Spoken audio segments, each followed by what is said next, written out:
ఆరాధించడానికి తరలి వచ్చిన భక్త సమాజానికి ఆహ్వానము, దైవాశీస్సులు.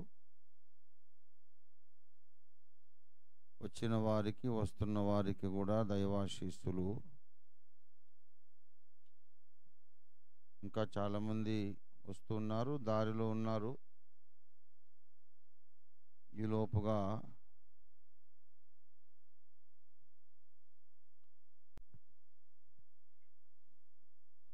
మనం ఆరాధన క్రమంలో ముందుకు సాగుదాం. దేవునికి స్తోత్రం. హల్లెలూయా. అంత సెటప్ రెడీయా?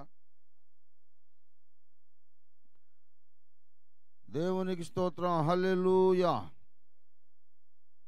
ప్రభునందు ప్రియులారా, మనం ఆరాధన క్రమంలో ముందుకు సాగు నిమిత్తము ప్రభు యొక్క బల్లను సమీపించు నిమిత్తం ముందుగా మనకు అవసరమైన ఉదక స్నానము కొరకు 1 పేతురు 2వ అధ్యాయం 9వ వచనాన్ని చదువుకొని క్లుప్తముగా ఒక తలంపు మనం లేఖనాలలో నుండి స్వీకరించి తర్వాత స్నానం చేద్దాం, ఆత్మలో స్నానం చేద్దాం. 1 పేతురు 2:9. అయితే మీరు చీకటిలో నుండి ఆశ్చర్యకరమైన తన వెలుగులోనికి మిమ్మును పిలిచిన వాని గుణాతిశయములను ప్రచురము చేయు నిమిత్తము ఏర్పరచబడిన వంశమును, రాజులైన యాజక సమూహమును, పరిశుద్ధ జనమును, దేవుని సొత్తు అయిన ప్రజలునై ఉన్నారు. దేవుడి వాక్యమును మన వినికిడిలో ఆశీర్వదించునుగాక. ఆమేన్ అనరే. దేవునికి స్తోత్రం. హల్లెలూయా. ప్రజలందరూ ఆమేన్ అందురుగాక అంటాడు చోట దావీదు. మీరందరూ ఆమేన్ అనడంలో గొప్ప శక్తి ఉంది. మీరు అంగీకరించడం, అందరం అంగీకరించి ఒక మాట పలికితే అది తప్పక దేవుడు నెరవేరుస్తాడు. దేవునికి స్తోత్రం. మంచిది. ప్రభునందు ప్రియులారా,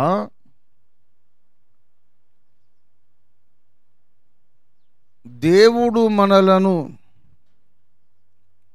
ఎందుకు రక్షించుకున్నాడు అనేది ప్రశ్న. ఆయన మనలను రక్షించుకొని మన ద్వారా ఏం ప్రయోజనాన్ని ఆశిస్తున్నాడు అనేది ప్రశ్న. రక్షింపబడిన మనం ఏం చేస్తే దేవునికి సంతోషం కలిగిస్తాం, మన రక్షకుణ్ణి సంతోషపెట్టగలుగుతాం అనేది ప్రశ్న. ఇక్కడ మనకొక విశేషమైన సంగతి పేతురు భక్తుడు చెబుతున్నాడు. డైరెక్ట్గా పాయింట్లోకి వస్తాను, ఎక్కువ సమయం తీసుకోను. త్వరగా మనం ఆరాధన ముగించుకుందాం. ఎండలు ముదిరినవి, బాగా మేలో ఉన్నట్టున్నాయి ఎండలు. చాలా మేను తలుచుకుంటే ఇప్పుడు భయం వేస్తుంది. ఒకవైపేమో ఇప్పుడే ఇంత ఉంటే మేలో ఎంత ఎండలు ఉంటాయి అనేది ఒక క్యాలిక్యులేషన్. ఋతుచక్రం కొంచెం ముందుగా మొదలుపెట్టిందేమో, మేకల్లా వర్షాలు వస్తాయేమో అనేది కూడా ఇంకొక క్యాలిక్యులేషన్. ఏది ఏమైనా వాతావరణం అయితే బాగా వేడెక్కింది. మనము ఎంత తొందరగా ముగించుకుంటే అంత మంచిది. దేవునికి స్తోత్రం. చదవబడిన లేఖన భాగంలో దేవుడు మనల్ని ఎందుకు రక్షించుకున్నాడో చెబుతున్నాడు ఒక విశేషమైన సంగతి. అదేంటంటే, మనలను ఆ ఆశ్చర్యకరమైన తన వెలుగులోనికి పిలిచిన వాడు ఒకడున్నాడు. అంతకుముందు మనం పుట్టుకతోనే వెలుగులో లేం, చీకటిలో ఉన్నాం.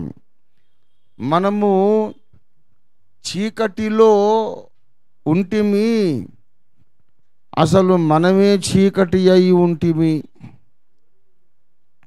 మన స్టేటస్ అది.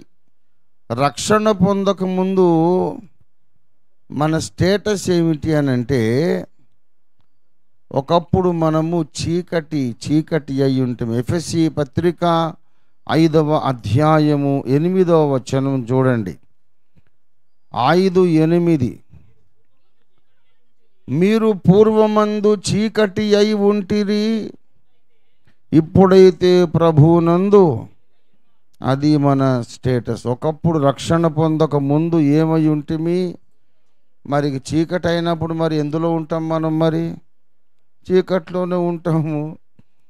చీకట్లో కలిసిపోయి చీకటిగా మనము బ్రతికేశాం.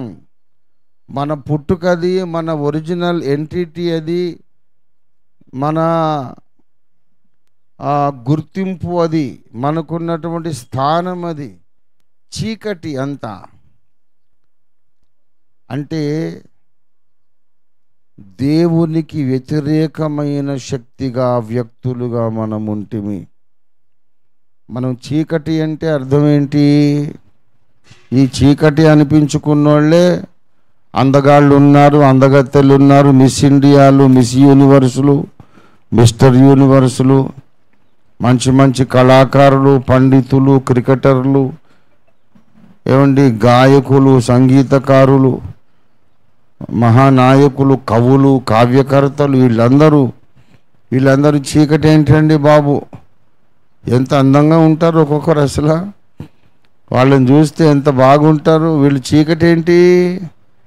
చీకటి ఎందుకు అన్నాడంటే, చీకటి అనేది వెలుగుకు వ్యతిరేక శక్తి. వెలుగుకు వ్యతిరేక శక్తి. 1 యోహాను 1వ అధ్యాయం 5వ వచనంలో మన దేవుడు వెలుగై ఉన్నాడు. 5వ వచనంలో మన దేవుడు ఏమై ఉన్నాడు? మన దేవుడు వెలుగై ఉన్నాడు. దేవునికి స్తోత్రం. కనుక దేవుడు వెలుగై ఉన్నాడు. ఆయనకు వ్యతిరేకమైన మనస్తత్వము, వాతావరణము, ఉద్దేశాలు, ఆలోచన విధానాలు అంతా దేవునికి విరోధమైన పరిస్థితి మనలో ఉన్నది. కాబట్టి మనల్ని చీకటి అన్నాడు. ఎప్పుడు మనం చీకటి? రక్షణ పొందక ముందు. దేవునికి వ్యతిరేకముగా ఉంటూనే చాలా గొప్ప గొప్ప కార్యాలు చేస్తుంటారు మనుషులు. మంచి మంచి కావ్యాలు రాశారు, గ్రంథాలు రాశారు, శాస్త్రాలు డెవలప్ చేశారు. కానీ అదంతా టోకున మూటగట్టి దేవుడు అంటాడు ఇది మొత్తం చీకటి. ఈ జ్ఞానము ద్వారా వాళ్ళు ఏం చేస్తున్నారు? దేవునికి విరోధంగా పనిచేస్తున్నారు. నీకు ఎన్ని శాస్త్రాలు ఉన్నా, ఎంత జ్ఞానం ఉన్నా, ఎంత పాండిత్యం ఉన్నా, ఎంత అందచందాలున్నా, ఎన్ని సామర్థ్యాలున్నా, దేవునికి వ్యతిరేకంగా నీవు ఉన్నావు గనక నీ పేరు చీకటి, నీ స్థానము చీకటి. రక్షణ పొందక ముందు ప్రతి మనిషి యొక్క పరిస్థితి అది. మీరు చీకటి అయి ఉంటుంది. ఆ చీకటిలో నుండి దేవుడు మనలను బయటికి పిలిచాడు. ఎక్కడికి పిలిచాడంటే తన వెలుగులోనికి పిలిచాడు. ఏ వెలుగులోనికంటే అక్కడున్న మాటలు ఎగ్జాక్ట్గా చదవండి.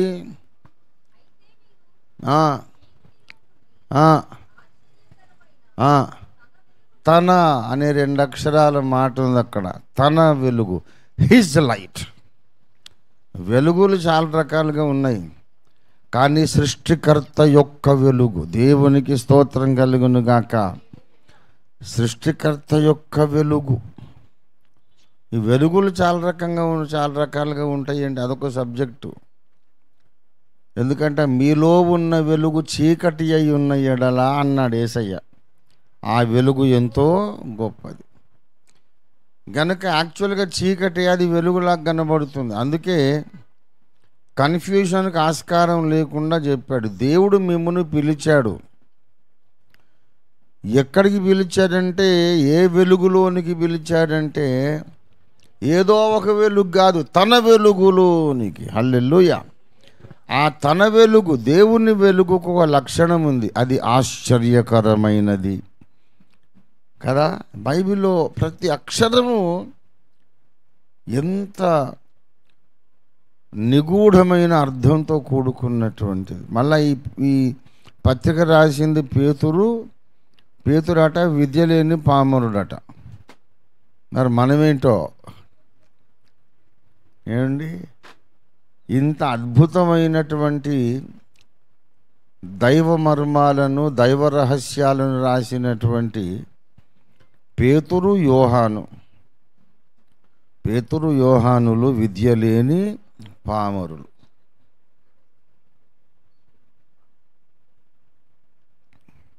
మరి ఎంఏలు పిహెచ్డీలు చదువుకున్న వాళ్ళకు వీళ్ళు రాసింది అర్థం కాక చేస్తున్నారు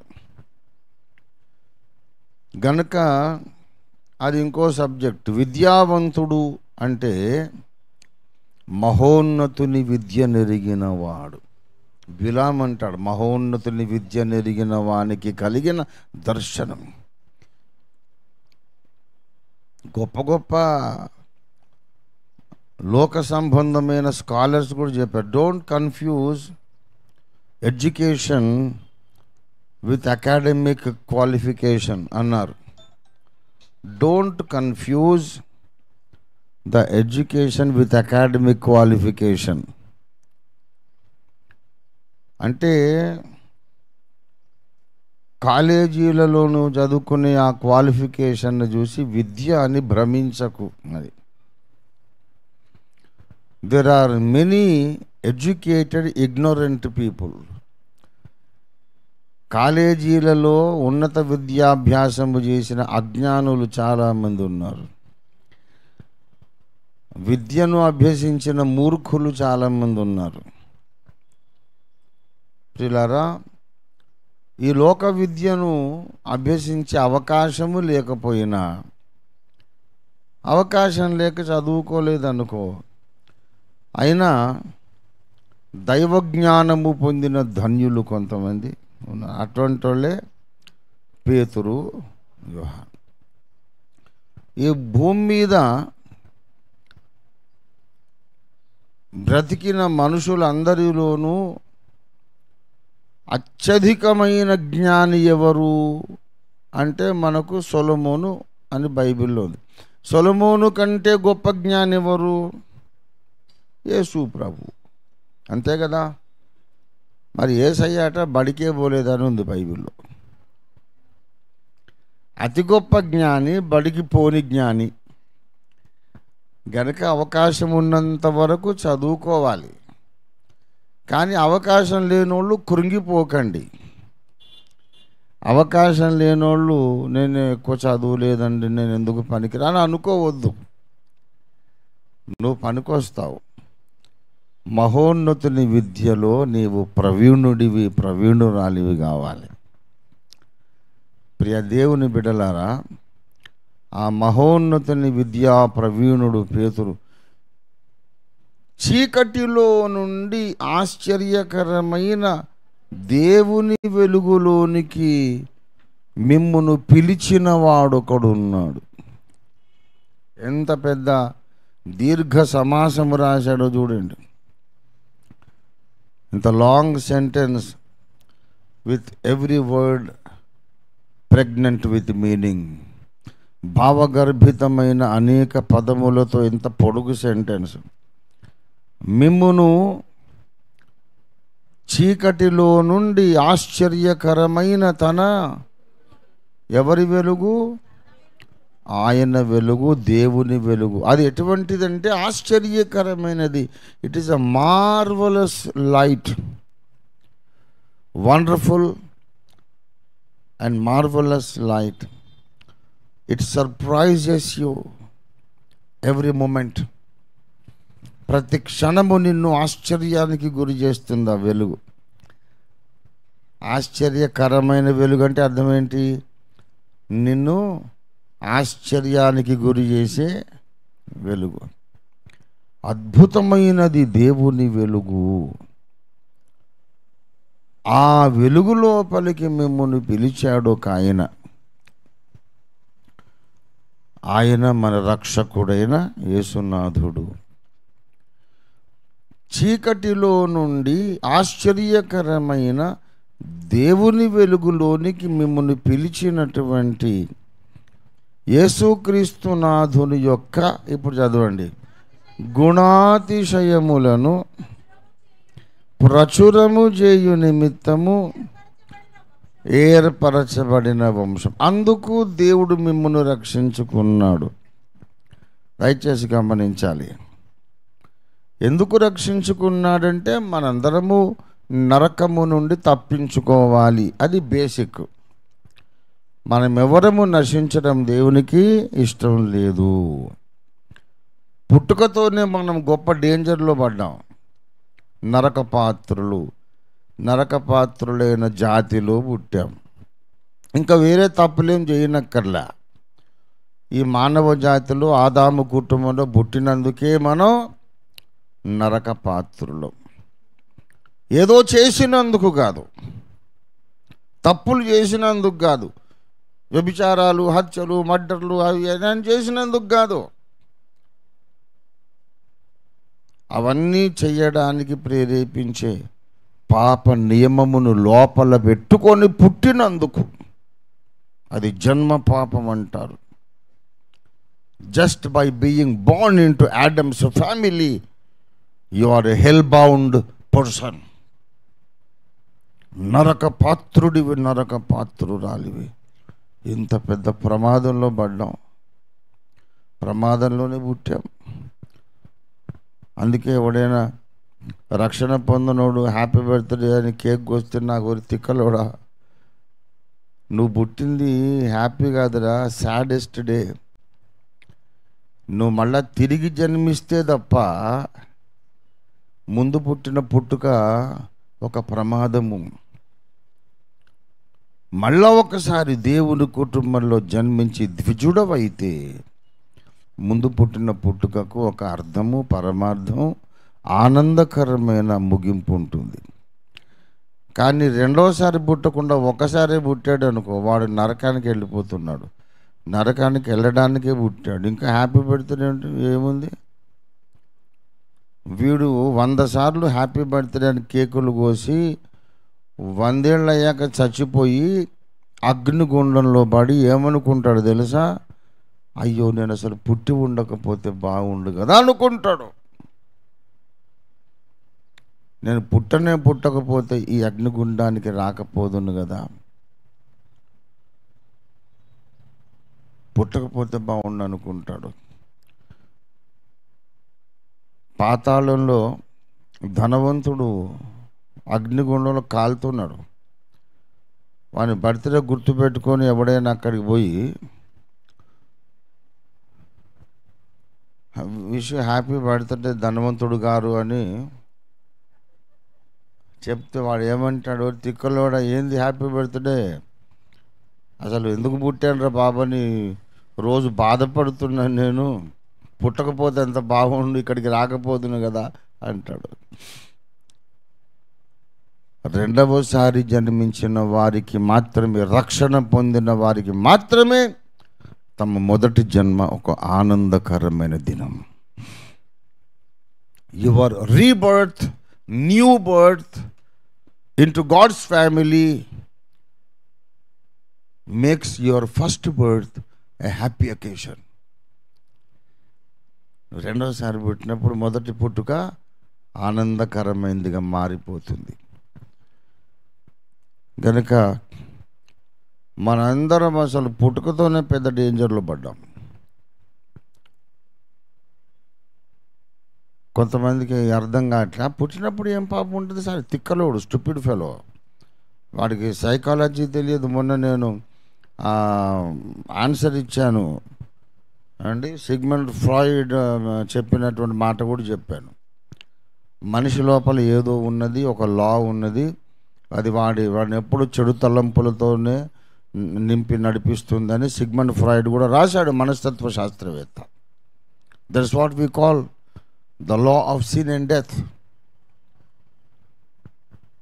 మనిషిలో ఏమి లేదు, అంతా ఓకే అని ఈ క్రిస్టియన్ స్టూపిడ్స్ మాట్లాడుతున్నాడు. వాళ్ళెవరు స్టూపిడ్ క్రిస్టియన్స్ అనుకోపోని. మనిషిలో కొంచెం హైరే, కొంచెం తక్లీఫ్, కొంచెం ప్రాబ్లం హై అది ఉంది కనుకనే దేవుడు మనిషి కావాల్సి వచ్చింది. లేకపోతే అవతారం అక్కర్లేదు. మనమే నీతి బోధలు చేసుకొని డిసిప్లిన్డ్గా ఉండి పరలోకానికి పోవచ్చు. కానీ నువ్వు ఎంత డిసిప్లిన్డ్గా ఉండి, ఎంత నీతి బోధలు ఎంత చేసుకున్నా, వేషభాషలు ఎంత పరిశుద్ధంగా ఎంత బాగా మార్చుకున్నా, చాలా నిష్టగా బ్రతికి చాలా నిష్టగా నరకానికి వెళ్ళిపోతాడు వీడు. గమ్యం మారదు.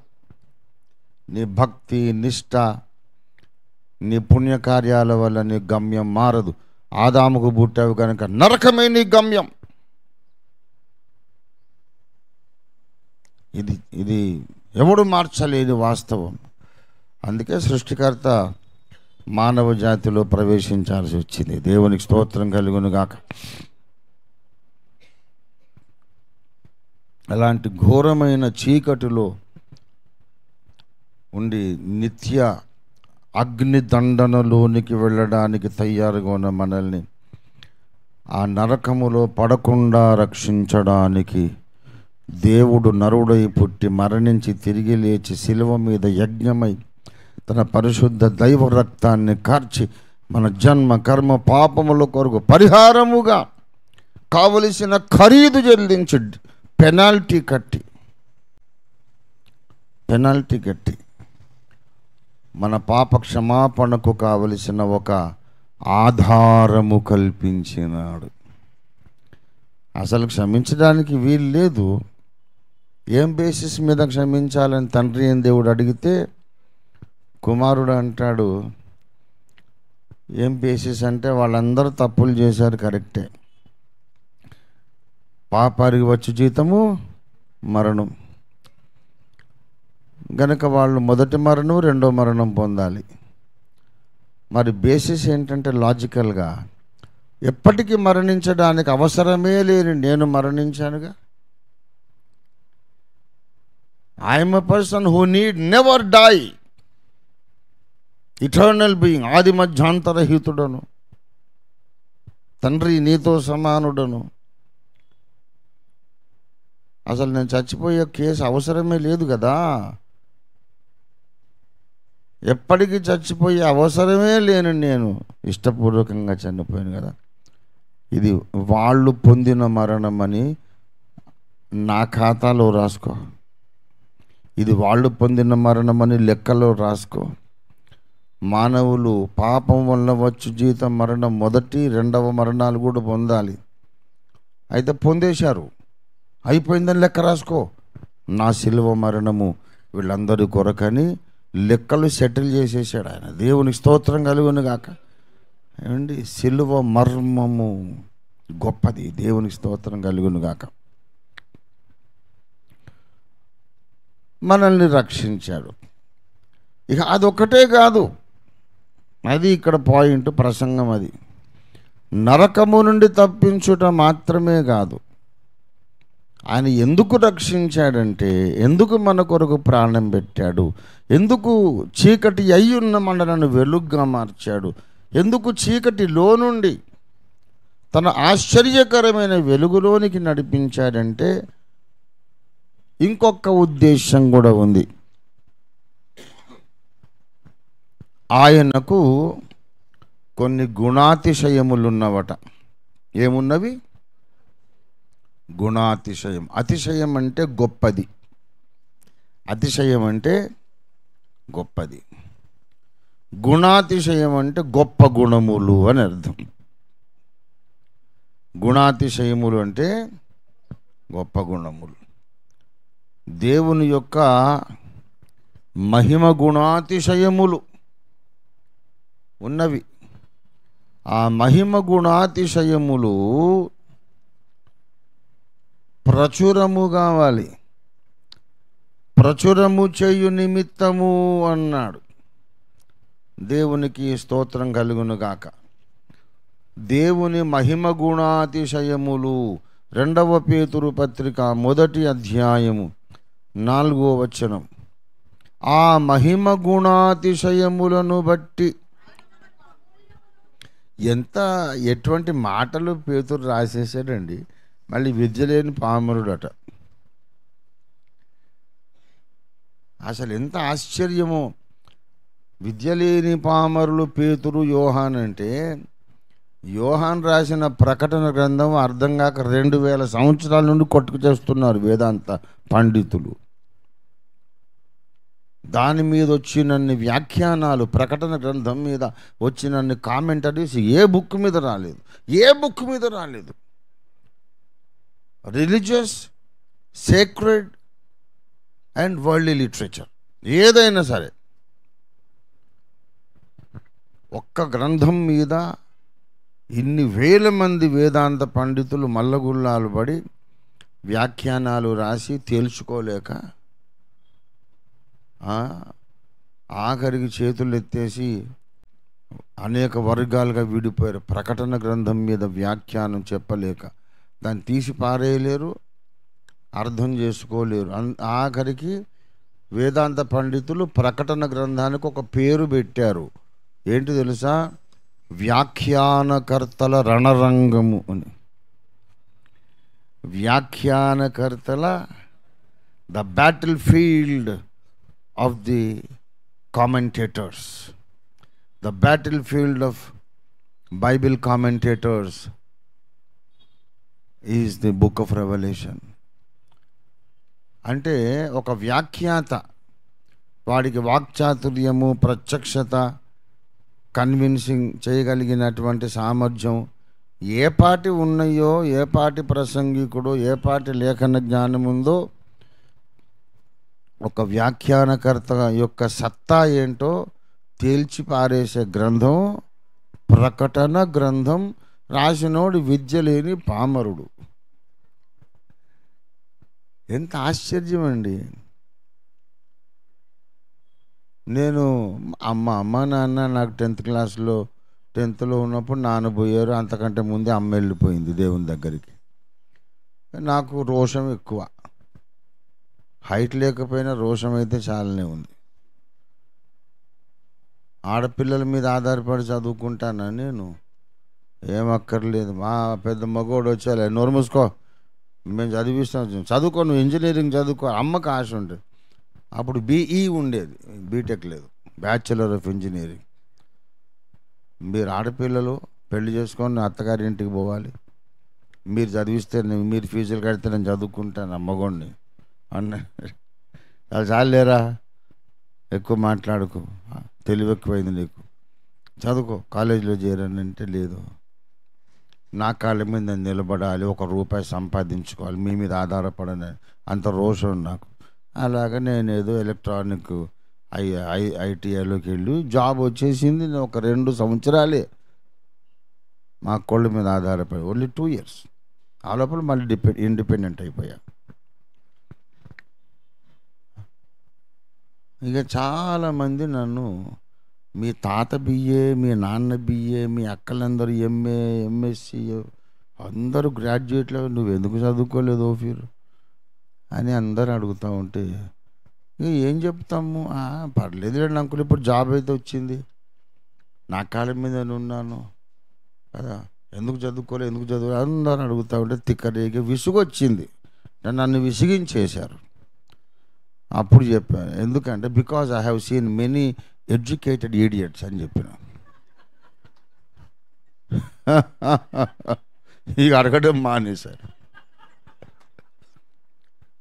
ఎందుకు చదువుకోలేదంటే, బాగా చదువుకున్న మూర్ఖులను చాలామందిని చూశానులే నేనని చెప్పి.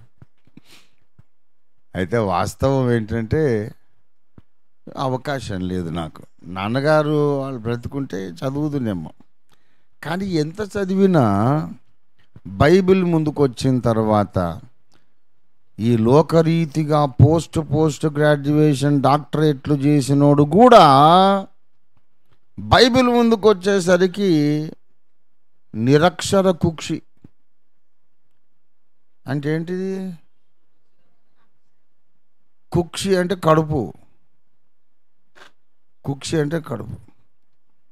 నిరక్షర కుక్షి అంటే పొట్ట కోసిన అక్షరం ముక్క లేదు లోపల అని. అలాంటి వాళ్ళు ఏమంటారంటే నిరక్షర కుక్షి అంటారు. బైబిల్ ముందుకు వచ్చినాక ఇల్లిటరేటే, నిరక్షరాస్యుడు. ఈ లోకరీతిగా పెద్ద 23 డాక్టరేట్లు 32 డాక్టరేట్లు ఉండొచ్చు. బైబిల్ ముందుకు వచ్చిన తర్వాత వాడు లాజిక్ లేకుండా హౌలగాన్ లెక్కనే మాట్లాడతాడు. Because he's illiterate with regards to the divine revolution. He's illiterate.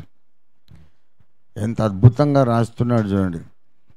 ఆయన యొక్క మహిమ గుణాతిశయములు, దాన్ని ఇక్కడేమంటాడంటే పేతురు రాసిన 2వ పత్రిక 1వ అధ్యాయము 4.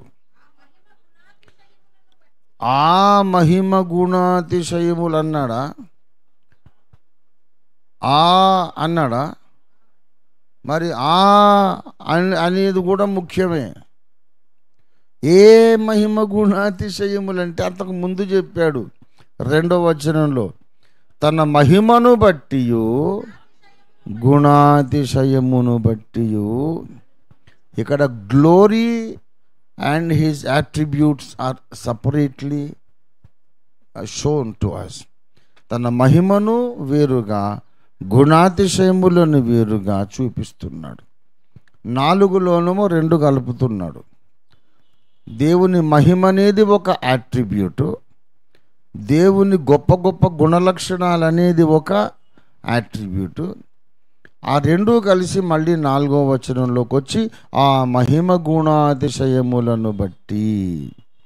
ఇంకా అక్కడి నుంచి ఇంకా టెక్స్చువల్ స్టడీ లోపలికి వెళ్తే ఇప్పుడు మీరు కన్ఫ్యూజ్ అయిపోతారు.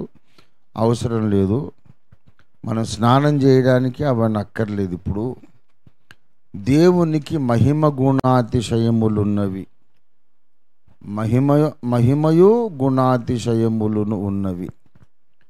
ఆ గుణాతిశయములను 4 చివర్లు ఏమంటాడంటే దేవ స్వభావము అన్నాడు. ఏమండి? దేవ స్వభావము అంటే దేవునికి ఏమున్నదన్నమాట? ఒక స్వభావం ఉన్నది. అంటే డైరెక్ట్గా మన భారతదేశ పెద్దలు చెప్పినటువంటి భగవంతుడు నిర్గుణుడు అన్న మాటను ఖండిస్తుంది బైబిల్. దేవుడట నిర్గుణుడు, నిరామయుడు, నిరాకారుడు అని మనోళ్ళు చెప్పేదంతా కూడా అసత్యము. అది వాస్తవం కాదు. దేవుడు నిరాకారుడు కాదు, సాకారుడు. అంటే ఆకారము కలిగిన వాడు కనుకనే తన స్వరూపమందు మనిషిని చేశాడు. అలాగే నిర్గుణుడు కాదు, ఆయనకు గుణములు ఉన్నవి. ఆ గుణములు మామూలు గుణాలు కాదు, గొప్ప గొప్ప గుణాలు కాబట్టి గుణాతిశయములు. ఆ ఒక్కొక్క గుణ అతిశయమునకు ఒక మహిమ ఉన్నది కనుక మహిమ గుణాతిశయములు. ఇన్ని మహిమ గుణాతిశయములు కలిగిన ఆ దేవునికి స్వభావం ఒకటి ఉన్నది. 2వ తిమోతి పత్రిక 2వ అధ్యాయము 13వ వచనం, మనము నమ్మదగని వారమైనను ఆయన నమ్మదగిన వాడుగానే ఉండును, ఆయన తన స్వభావమునకు విరోధముగా ఏదియో. హల్లెలూయా. దేవుడు తన స్వభావమునకు విరోధంగా ఏమీ చేయలేదు. దేవుని బిడ్డలారా, దేవునికి ఒక స్వభావం ఉంది. He's bound with nothing else except his own nature. ఎందుకు ఇట్లా చేసావంటే నా మీద ఏం రూల్స్ లా ఏమి ఉండదురా, ఇది ఇట్లా చేయడం నా నేచర్ అంతే, నా స్వభావం అంటాడు. నా స్వభావమును బట్టి నేనేం చేసినా కూడా నా స్వభావాన్ని బట్టి చేశాను. I cannot do otherwise. దేవుడు తన స్వభావానికి విరోధంగా ఏమీ చేయలేడు. కనుక దేవునికి ఏమేమి ఉన్నాయి అంటున్నాం ఇప్పుడు? దేవునికి గుణాతిశయములు, మహిమగల గుణాతిశయములు కలిగిన స్వభావము దేవునికి ఉన్నది. ఉంటే మరి మేమేం చేయాలి సార్? మా తప్పేమున్నది? ఆయనకుంటే ఉండని అంటే, బాబు దేవునికి కలిగి ఉన్న మహిమ గుణాతిశయములను ప్రచురము చేయుటకే నీవు రక్షింపబడినావు. ప్రచురము చేయుట అనగా తెలియని వారికి తెలియపరచుట. ఆ సృష్టికర్త యొక్క మహిమ గుణాతిశయములను ఈ భూలోక ప్రజలకు తెలియపరచు నిమిత్తము నిన్న ఆయన తన ఆశ్చర్యకరమైన వెలుగులోనికి పిలిచాడు. నీ మీద గొప్ప బాధ్యత ఉంది. నీవు రక్షణ పొందటం వెనక దేవునికి గొప్ప ఉద్దేశం ఉంది. తానేమిటో ఈ లోకానికి నీ ద్వారా తెలియపరచుకోవాలని దేవుడు ఆశిస్తున్నాడు. నువ్వెవరివైనా సరే, నువ్వు పాస్టర్వే కానక్కర్లేదు, బోధకుడివి, ప్రసంగికుడివి, సువార్థికుడివి ఏం కానక్కర్లేదు. You may be an ordinary Christian believer. నువ్వు మామూలు క్రైస్తవ విశ్వాసివి అయినా నీకు నలుగురు ఫ్రెండ్స్ అన్నా ఉంటారుగా.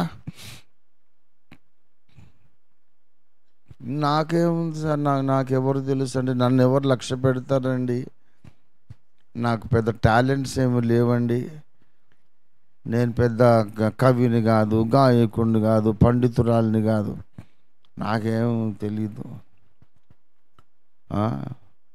ఇళ్లలో పాచి పని చేసుకొని బ్రతికే మనిషి అయినా కానీ కనీసం ఆమె ఏ ఇంట్లో పని చేస్తుందో ఆ ఇంట్లోళ్ళన్న పరిచయమే కదా.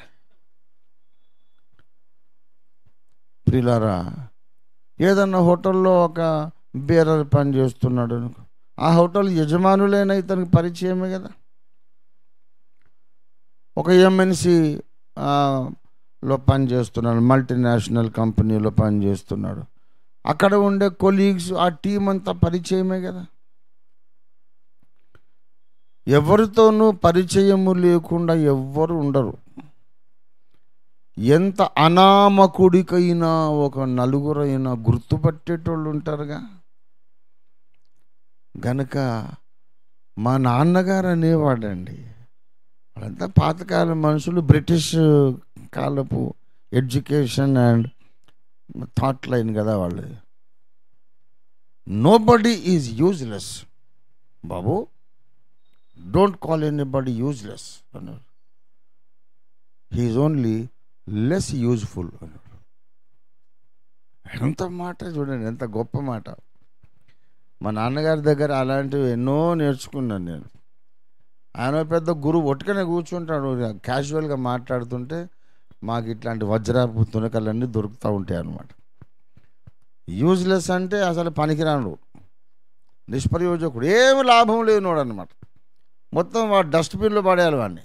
యూజ్లెస్ అంటే చెత్తకుండికి యోగ్యుడు అంతే, వాడు చెత్తబుట్లో పడేయాలి, ఎందుకు పనికిరాడు, వాడిని యూజ్లెస్ అంటాం. అరే యూజ్లెస్ ఫెలో అని అంటే, నో నో నో బాబు, డోంట్ కాల్ ఎనీబడి యూజ్లెస్. వాడు లెస్ యూజ్ఫుల్, తక్కువ ప్రయోజనం ఉంటుంది వాడి ద్వారా, కానీ అసలే ప్రయోజనం లేనోడు ఎవడు ఉండడు అని అంటాడు. కాబట్టి నీవెవరివైనా సరే అసలేమి లాభం లేని మనిషివైతే కాదు.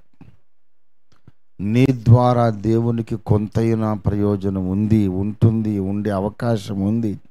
నువ్వు చదువుకున్నా మంచిదే, చదువు లేకపోయినా మంచిదే.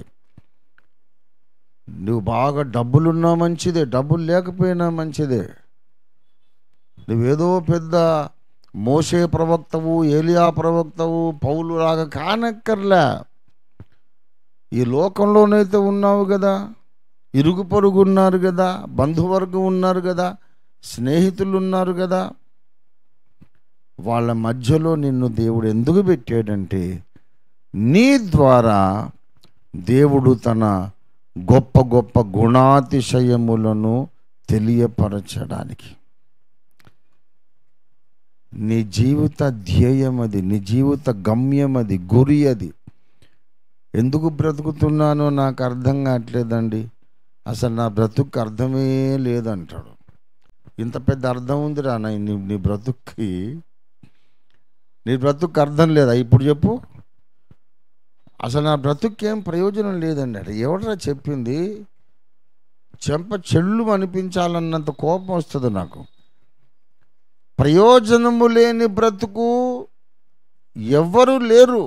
నువ్వు రక్షణ పొందిన దినాన నీ బ్రతుకు ప్రయోజనకరంగా మారిందంతే. దేవునికి స్తోత్రం కలుగునుగాక. There is some use for your life. You are not useless. Maybe more useful or less useful, అది అలాగ పోతాయి. అందరూ పౌలులాగా సేవ చేయలేరు. ఒకసారి ఎవరో అన్నారు నా సేవ ఆరంభంలో, బిల్లి గ్రహాం చేసినంత సేవ నువ్వు చేయగలవా అని నన్ను అడిగితే, అంటే చేయలేను. ఎట్లా చేస్తాను? బిల్లి గ్రహాం లాగా నేను ఎట్లా చేస్తాను? ఆయన స్థానం వేరు, ఆయన ఉన్న దేశం వేరు, ఆ దేశానికే ప్రపంచంలో ఉన్న పరువు ప్రతిష్ట పరపతి వేరు. బిల్లి గ్రహాం గారిలాగా నేను ఎక్కడ చేస్తాను? ఆయన కాళ్ళు విసుకడానికే సరిపోను నేను. కోట్ల మందికి రక్షణ సువార్త చెప్పిన మహానుభావుడు. బిల్లి గ్రహాం లాగా నేను చేయలేను. కానీ గుర్తుపెట్టుకో, బిల్లి గ్రహాం కూడా నాలాగా చేయలేడని చెప్పిన. బిల్లి గ్రహాం నాలాగా చేస్తాడా? రమ్మను, నిజాం పెట్టుకో. చేయలేడు. కనుక ఎవరి అంతస్తు వాళ్ళది, ఎవరి లెవెల్ వాళ్ళది, ఎవరి ప్రయోజనం వాళ్ళది, ఎవరు చేసే మినిస్ట్రీ వాళ్ళు. ఎవరితో పోల్చుకోవద్దు. నాలాగా నువ్వు చేయలేవు, కానీ నీలాగా నేను కూడా చేయలేను. అర్థమైందా? నాలాగా నువ్వు గ్రంథాలు రాసి ఇంగ్లీష్లో తెలుగులో అది నువ్వు చేయలేవు, కానీ నీలాగా నేను కూడా చేయలేను. నేను చేయలేనటువంటి ఒక పరిచర్య నీవు చేయగలవు. నేను రీచ్ కాలేని వ్యక్తులను నువ్వు రీచ్ కాగలుగుతావు. నేను టచ్ చేయలేని జీవితాలను నువ్వు టచ్ చేయగలుగుతావు. You are useful. నువ్వు దేవునికి కావాలి. నేను ఎందుకు పనికిరాను అని అనుకోవడం చాలా తప్పు. దేవుడు నిన్ను ఎందుకు రక్షించినాడంటే తన ఆశ్చర్యకరమైన వెలుగులోనికి నిన్నెందుకు పిలిచాడంటే తన మహిమ గుణాతిశయములను నీ ద్వారా లోకానికి పరిచయం చేయాలి. ఒక్క వ్యక్తి కన్నా నువ్వు చూపించగలిగేవనుకో దేవుని మహిమ గుణాతిశయములు ఏమిటో ఒక్క వ్యక్తికైనా నీ ద్వారా అర్థమైందనుకో, నీ బ్రతుకు సార్థకమైనట్టే, నువ్వు సింహాసనం ఎక్కినట్టే. దేవునికి స్తోత్రం కలుగునుగాక. హల్లెలూయా. ప్రియులారా, దేవుని మహిమ గుణాతిశయములు అంటే ఏమిటంటే, ఇంకా బైబిల్లో చాలా విషయాలు ఉన్నాయి. ఆయన స్వభావము సత్య స్వభావము. ఆయన స్వభావం అంటే ఏం స్వభావమట?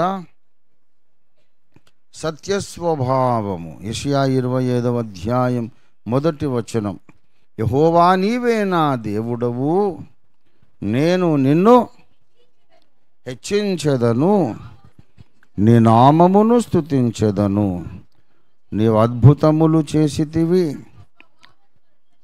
నీ సత్య స్వభావమును అనుసరించి నీవు పూర్వకాలమున చేసిన నీ ఆలోచనలు నెరవేర్చితివి. దేవుని స్వభావాన్ని గూర్చి ప్రవక్త వర్ణిస్తున్నాడు. ఏమి స్వభావం అది? సత్య స్వభావము. ఆయన అబద్ధమాడ నేరని దేవుడు. ఇంకా ఎన్నో విషయాలు. ఆయన అందరికీ ఉపకారి. అవునా?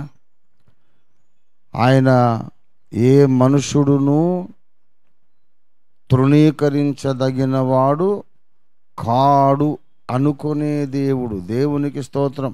అది పేతురుకు ఆయన నేర్పినటువంటి పాఠము.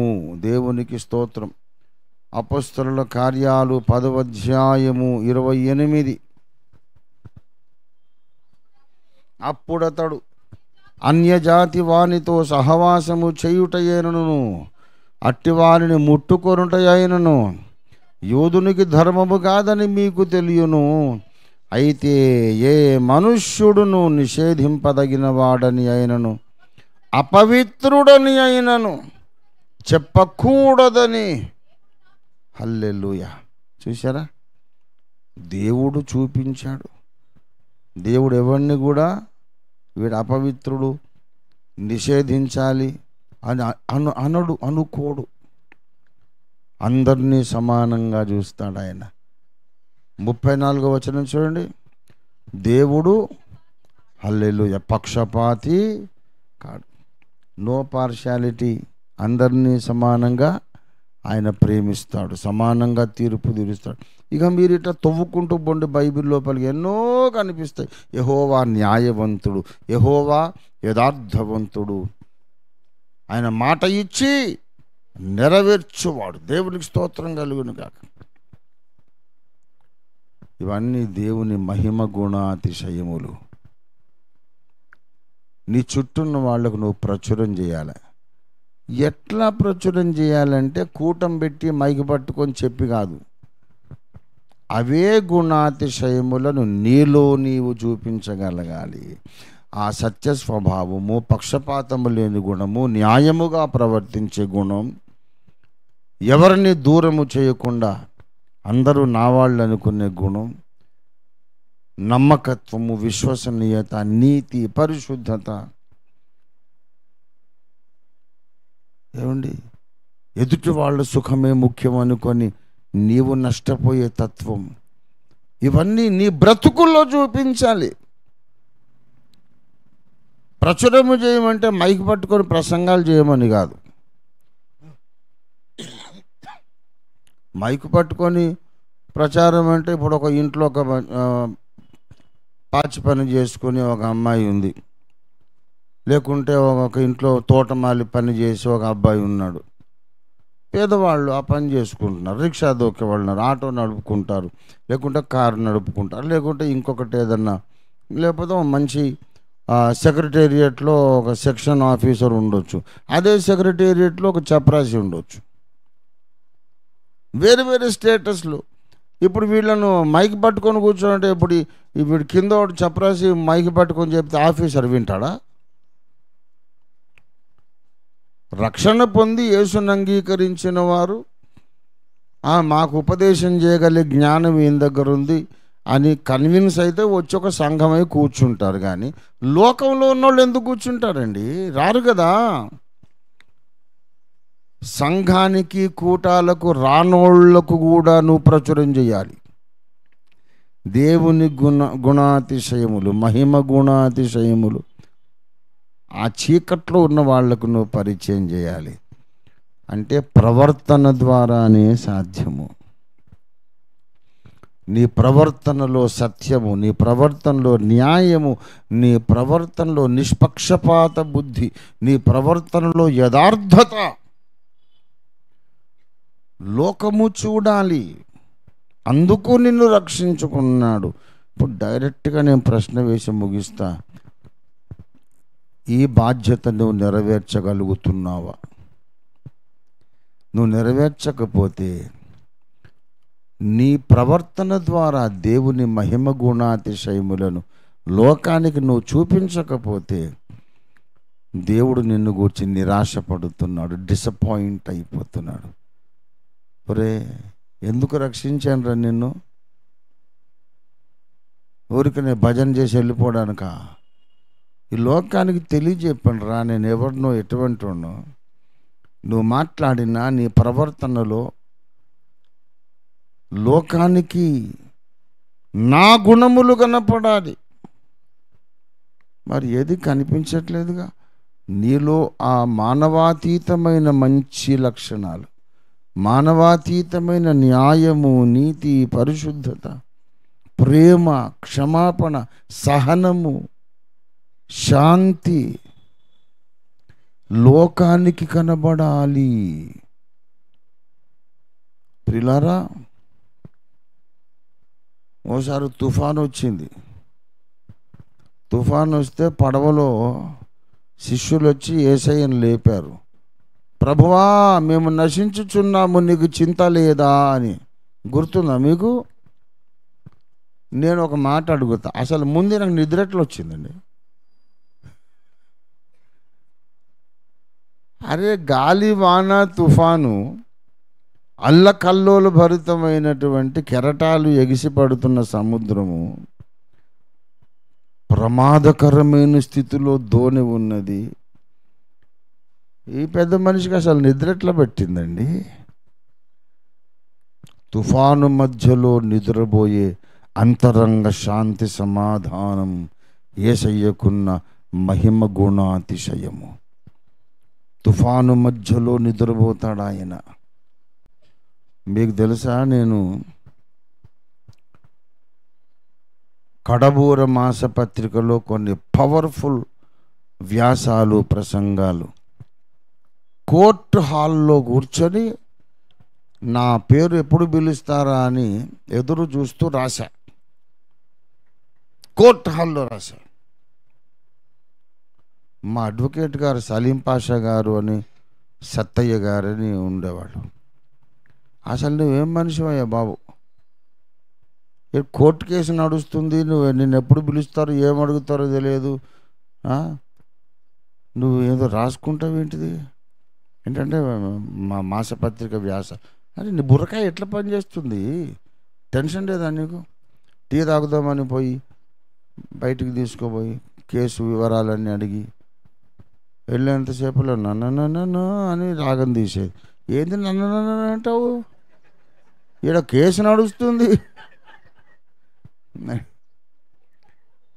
అది నాకు అంటడం లేదు. అంతరంగంలో కేసులుండని, తుఫాన్లుండని, భూకంపాలు కానీ, వడగండ్ల వాన కానీ, లోపల మాత్రం ఒక ప్రశాంతత. దేవునికి ఇష్టము లేనిది నేనేమి చేయలేదని ఒక నమ్మకం, ఆ నమ్మకంలోంచి వచ్చిన ధైర్యం. ఆయన మనిషి మామూలు మనిషి కాడండి, చెక్కు చెదరడు. మిన్ను విరిగి మీద పడుతున్నా సరే చిరునవ్వుతో ఉంటాడంటే ఏంటి, ఎలాగొస్తుంది అది? వాళ్ళకి చెప్పా నేను, ఇది యేసులో ఉన్న శాంతి. యేసయ్య చెప్పాడు, లోకమిచ్చున్నట్టుగా కాదు, నా శాంతిని మీకు నేను ఇచ్చుచున్నాను. లోకమిచ్చే శాంతి ఎటువంటిది? అన్ని పరిస్థితులు బాగున్నప్పుడు మనం శాంతిగా ఉంటాం, నెమ్మదిగా. కానీ అన్ని పరిస్థితులు బెడిసి కొట్టినప్పుడు కూడా చెక్కు చెదరని శాంతి కలిగి ఉండుట యేసయ్య లక్షణము.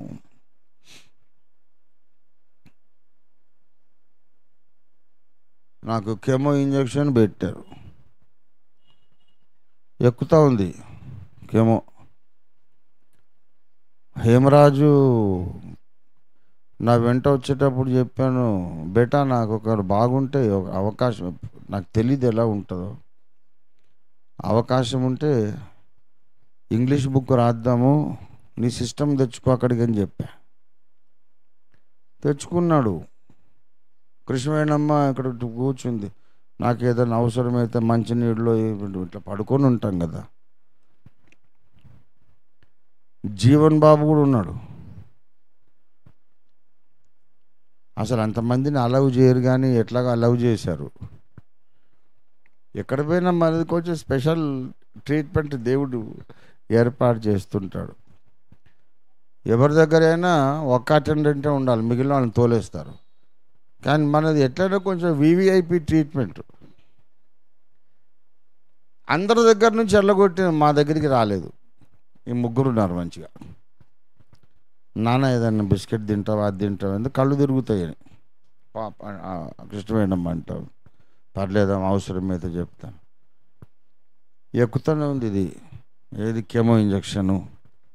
సిస్టమ్ ఓపెన్ చేశాడు హేమరాజ్, ఇంగ్లీష్ బుక్ డిక్టేషన్ ఇస్తా ఉన్నా. అలాగా రాసి రాసి కెమోలు ఎక్కించుకుంటూ ఇంజక్షన్, నేను డిక్టేషన్ ఇచ్చి హేమరాజ్ టైప్ చేసి, ఇవాళ ఇంగ్లీష్ బుక్ ప్రింట్ అయిపోయి వచ్చింది.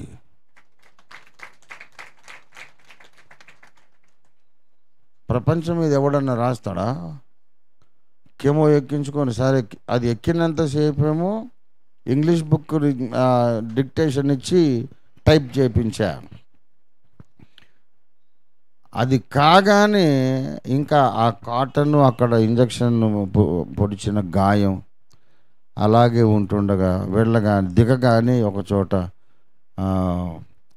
యానివర్సరీయో గృహ ప్రతిష్టనో ఇంకోటో వెళ్ళి అట్లాగే వాక్యం చెప్పి మైక్ పట్టుకొని వాక్యం చెబుతుంటే అన్న చేతికి ఏదో ఉంది ఇక్కడ ఏంటంటే ఇప్పుడు కెమో ఇవ్వచ్చు. అదే కెమో అయినోడు వెంటనే ఎట్లా వచ్చాడు?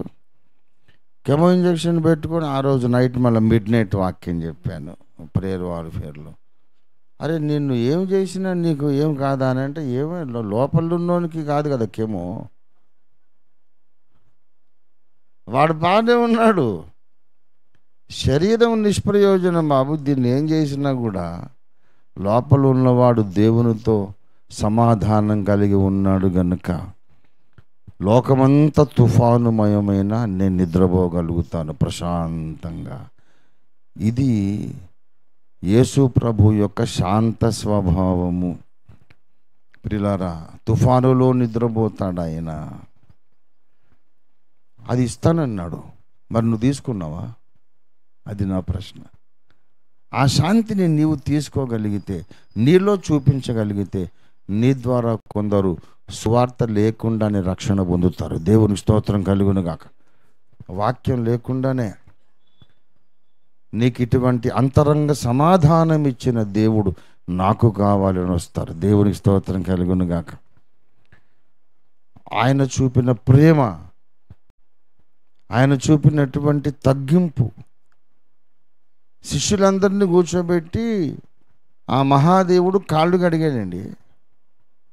నువ్వు అడుగుతావు ఎవరికైనా?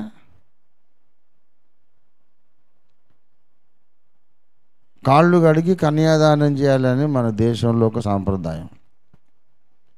నేను చాలా పెళ్ళిళ్ళు చూసా, ఏం కడగరు, అతని మీద నీళ్ళు పోస్తారు అంతే. అదే చాలా తగ్గింపు అన్నమాట. ఇలా రుద్ది ఏం కడుగుతారు? కడగరు.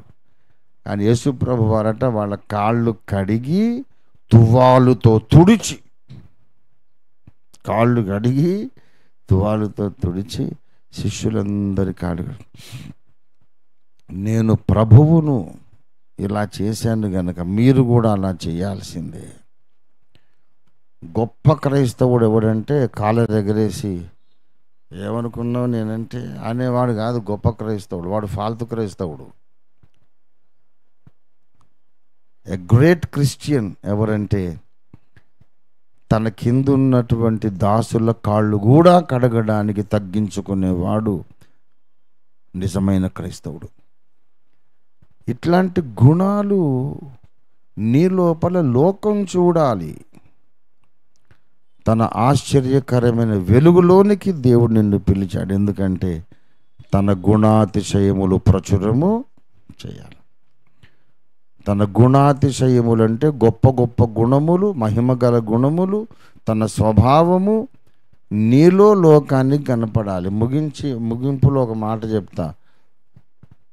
ఒక సందర్భంలో యోహాను 14వ అధ్యాయంలో ఫిలిప్ అడిగాడు, యేసయ్యా నువ్వు మోకరించి తండ్రి తండ్రి అని పిలిచి మాట్లాడుతున్నావు, నేను తండ్రి వద్దకు వెళుతున్నానన్నావు, నా తండ్రి ఇంట అనేక నివాసములు ఉన్నాయి అంటున్నావు, నేనుండే చోట మీరుండేటట్లు స్థలము సిద్ధపరచడానికి వెళుతున్నాను అంటున్నావు.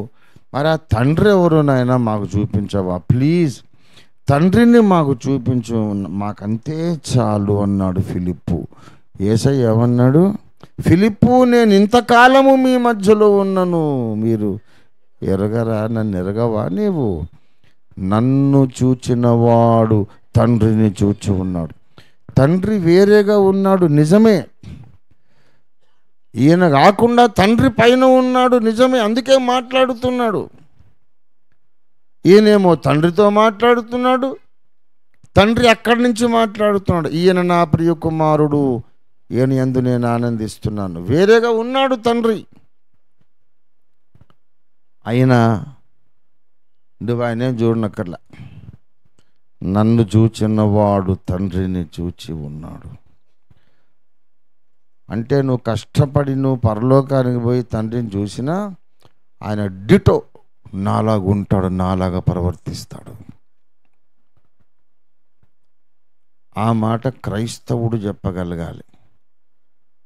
యేసుక్రీస్తుని మీరెవరు చూడనక్కర్లేదు. యేసును మీరు చూడనక్కర్లేదు. నన్ను చూడండి, మీరు యేసుని చూసినట్టే.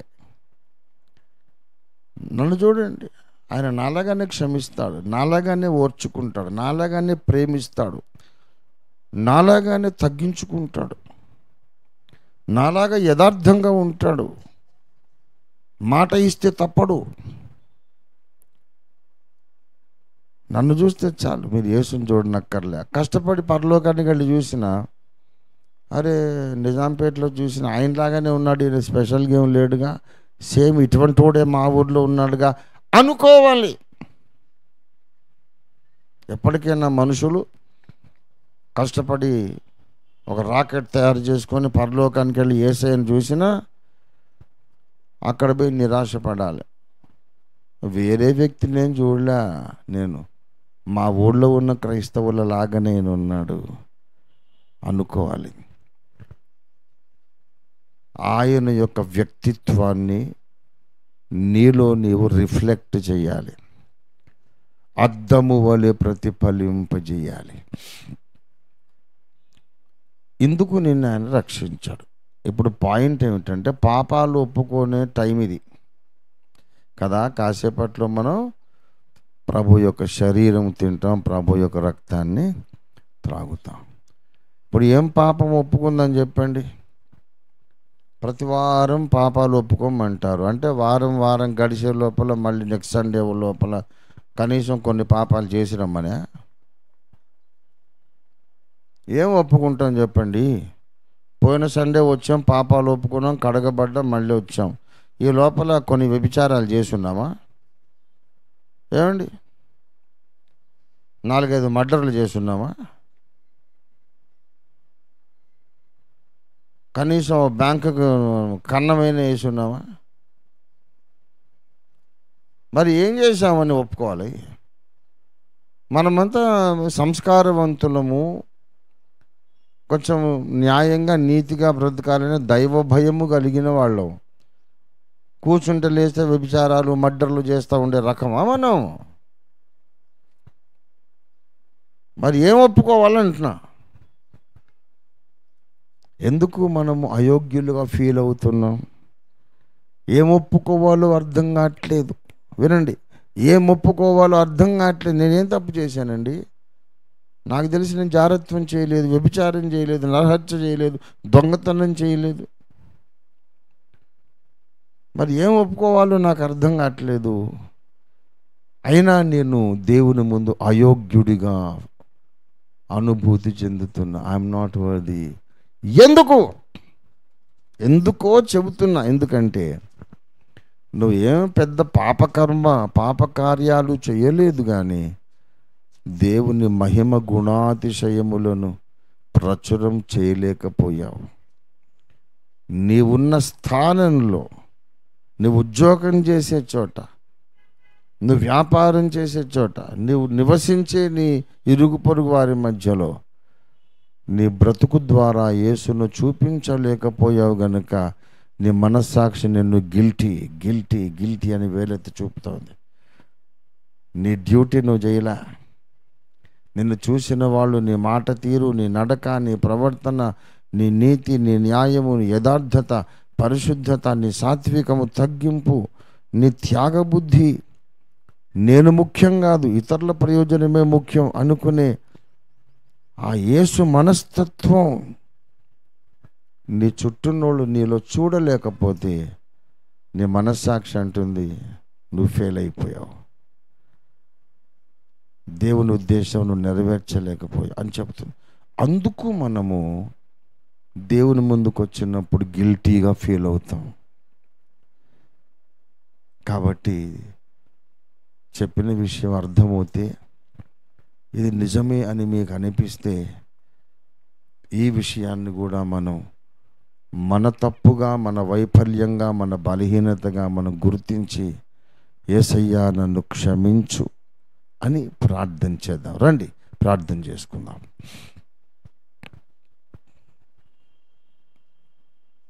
ప్రార్థన చేసుకుందాం.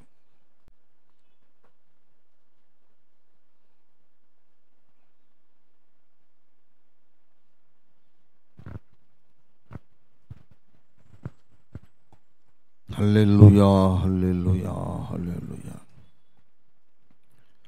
ప్రియ దేవుని బిడ్డలారా, దేవుడు ఎందుకు మనల్ని రక్షించుకున్నాడు అంటే, చిమ్మ చీకటిలో ఉండిన మనలను ఆశ్చర్యకరమైన తన వెలుగులోనికి ఎందుకు పిలుచుకున్నాడంటే, ప్రతి సిచ్యువేషన్లో, ప్రతి సన్నివేశంలో, ప్రతి స్థలంలో మనలను చూసే లోకానికి మన ద్వారా దేవుడు తానే కనబడాలని ఆశించాడు. Jesus wants to be seen in your life. When the people look at you, they should not see you, but they should see Jesus. ఆ అమ్మాయిని చూస్తే ఆమె కనిపించట్లేదండి, యేసయ్య కనపడుతున్నాడు. ఆ అబ్బాయిని చూస్తే అతడు కాదు, యేసు కనపడుతున్నాడని లోకం చెప్పుకోవాలి. నువ్వు ప్రసంగాలు చేస్తేనే దేవుని సేవ అనుకోకు. దేవుని గుణాతిశయములను నీ బ్రతుకులో చూపిస్తే అది దేవునికి అసలైన సేవ. నువ్వు చూపిస్తున్నావా? అందరి మనుషులాగా నువ్వు బ్రతికేస్తున్నావా? అందరిలాగానే అబద్ధాలు ఆడుతూ, యథార్థత లేకుండా, కపటముతో, స్వార్థముతో, ధనాపేక్షతో, పక్షపాతముతో, కొందరు మనుషులు ఎక్కువ తక్కువ అనే మనస్తత్వంతో, కుల వివక్షను పాటిస్తూ,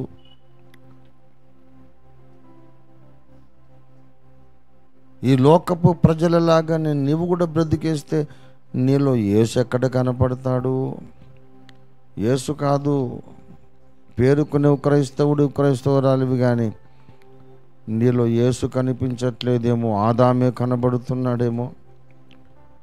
ఆదాము కనబడ్డా పర్వాలేదు, మరి మనలో కొంతమందిలో కోరహు కనబడుతున్నాడు, కయ్యను కనబడుతున్నాడు, బిలాము కనబడుతున్నాడు. ఎవరు కనబడుతున్నారు నీలో? యేసును చూపించగలిగావా? తుఫాను మధ్య నిద్రపోగలిగావా? చీటికి మాటికి గందరగోళమై ప్రశాంతత పోగొట్టుకొని పక్క వాళ్ళ శాంతిని పాడు చేస్తూ గాబరా పడిపోతావు. అదేనా క్రీస్తు నీకు నేర్పించింది? చీటికి మాటికి హైరాణ పడి, చీటికి మాటికి కంగారు పడేవాళ్ళు సువార్త చెబితే ఎవరు వింటారండి?